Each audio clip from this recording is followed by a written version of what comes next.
Hi there, Linda Artisani, QB Community Live and Artisani Bookkeeping. So I wanted to do a short video here. We haven't done many videos on the community forum, mostly because the community forum kind of became a hot mess. They took the old forum, merged it with the new forum, and kind of meshed them together. And meshed is a good word for it because it's kind of been messy, and they've been working on it and they're cleaning it up, which is good. So it looks like we're starting to get back to a more familiar community forum again. I did mention that because I want to add the link to this question in with the answer when I post it in our community and QB Community Live on Facebook, because I want you to be able to get access to the forum. And if you're familiar with QuickBooks, maybe help out and answer some of the questions.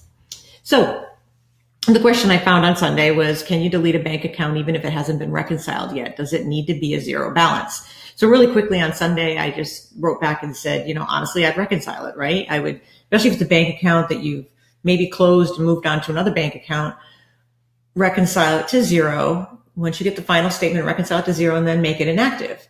So it was weird today because I got a question on Facebook in a private group with the same question. It was an accountant that's familiar with desktop and using QuickBooks Online, and actually found the residual transaction from somebody who deleted a bank account that didn't have a zero balance. So I'm going to show you what that looks like.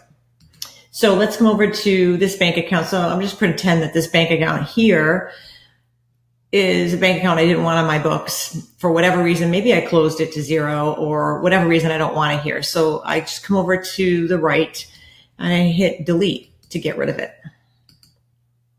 And poof, it's gone. Simple, right? Oh, if only was it that simple. So what happened here is QuickBooks actually makes a transaction. And you can see why maybe somebody not familiar with QuickBooks Online, that was so easy, right? It was just literally 2 clicks and the bank account was gone. And you just assume it's gone, right? But it's not really gone because it's the internet and it's a web-based product. So when you think of the internet, it's forever. I think your mother was correct. It's a web-based product. There's a footprint, a digital footprint, right? It's always going to be there. So I wish Intuit didn't use the word delete here. I really wish it had the word inactive. So I'm going to go over to the gear. I'm going to include the inactive transaction so I can show you exactly what happened here. So here's my bank account, and it's got, in brackets, it says deleted. Obviously it's deleted. It's not active. I can make it active again and bring it back.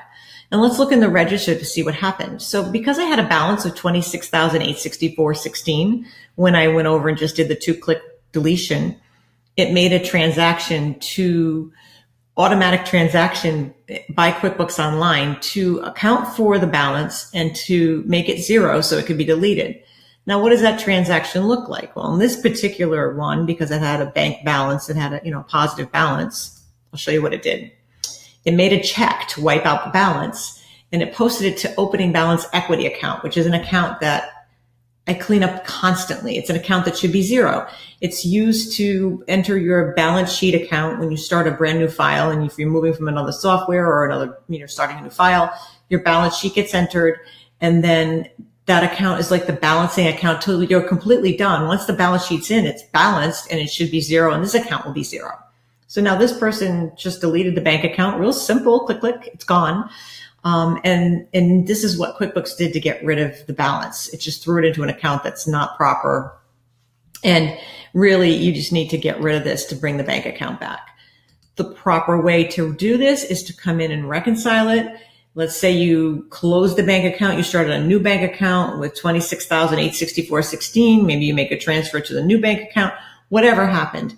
If this bank account, maybe you connected your bank account to the banking and you clicked and added a personal account when you didn't want that, then really the only way to get rid of that is to come in here and either delete it one by one, which you just click on it and hit delete, or if it was done by the bank feed, you can actually go to the banking screen and pull up in QuickBooks and just delete all the transactions in QuickBooks.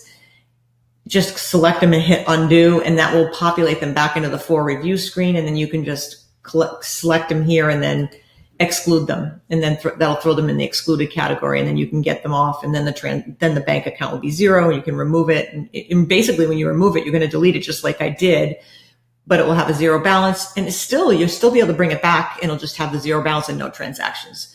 So that's it in a nutshell. Real short video, but hopefully that's helpful to you to understand what happens when you delete a chart of accounts account with a balance in QuickBooks Online. So remember, it says deleted. It really means inactive.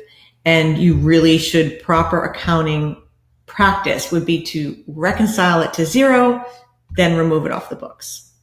So I hope that's helpful. And if you have any questions, comments, feel free to reach out to me or us on Facebook, QB Community Live. Hopefully that's helpful. And just seeing the visual sometimes is helpful, right?